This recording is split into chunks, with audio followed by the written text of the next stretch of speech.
Pemirsa, mantan Gecik Payalipah Kecamatan Pesangan Kabupaten Biren berinisial S yang kini ditahan jaksa atas dugaan tindak pidana korupsi dana desa mengembalikan separuh uang hasil korupsi sebesar 60 juta yang diserahkan oleh istrinya kepada Kejaksaan Negeri Biren.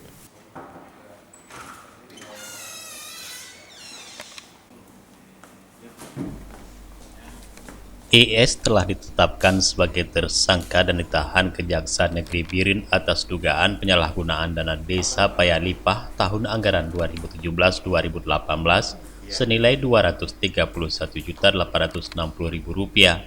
Sebahagian sisa uang hasil korupsi tersebut dikembalikan oleh Mahdalena selaku istri tersangka ES yang diterima langsung oleh Kasipitsus Kajari Biren Mulyana di aula kantor Kajari Biren.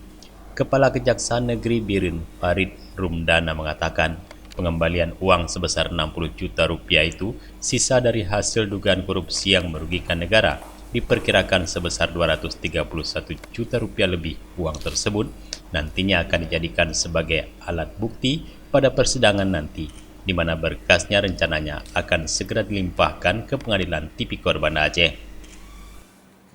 Telah menerima penyerahan uang dari Gecik Desa Payalipah yang sudah ditetapkan sebagai tersangka dalam kasus dugaan tindak pidana korupsi pelaksanaan anggaran pendapatan dan belanja kampung Desa Payalipah, Kecamatan Pesangan, Kabupaten Biren tahun anggaran 2017 sampai dengan 2018.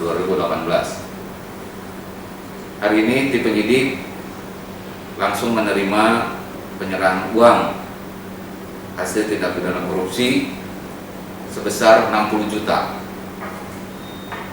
Uang ini merupakan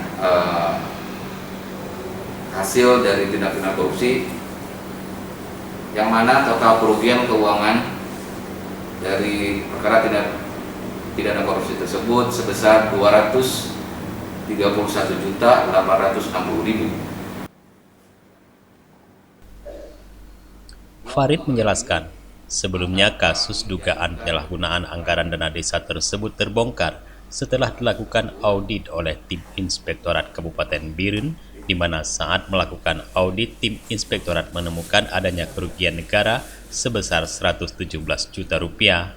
Menindaklanjuti hasil temuan tersebut, tim penyidik pidana khusus Pitsus Kajari Biren kemudian melakukan pemeriksaan bersama ahli terhadap pembangunan fisik sejumlah proyek dari sumber dana desa tahun anggaran 2017-2018, sehingga ditemukan lagi adanya kerugian volume pada pembangunan talut penahan tanah, yaitu sebesar Rp19.963.600, pembangunan menasah sebesar Rp128.575.000 lebih, pembangunan lapangan atau sarana prasarana olahraga sebesar 17 juta lebih, rehabilitasi gedung penyimpanan inventaris kampung sebesar 16.860.000 lebih, serta pengalokasian untuk kegiatan BUMG sebesar 50 juta, sehingga total kerugian negara mencapai Rp231.860.000. Dari Biren, Tim Liputan Aceh TV melaporkan.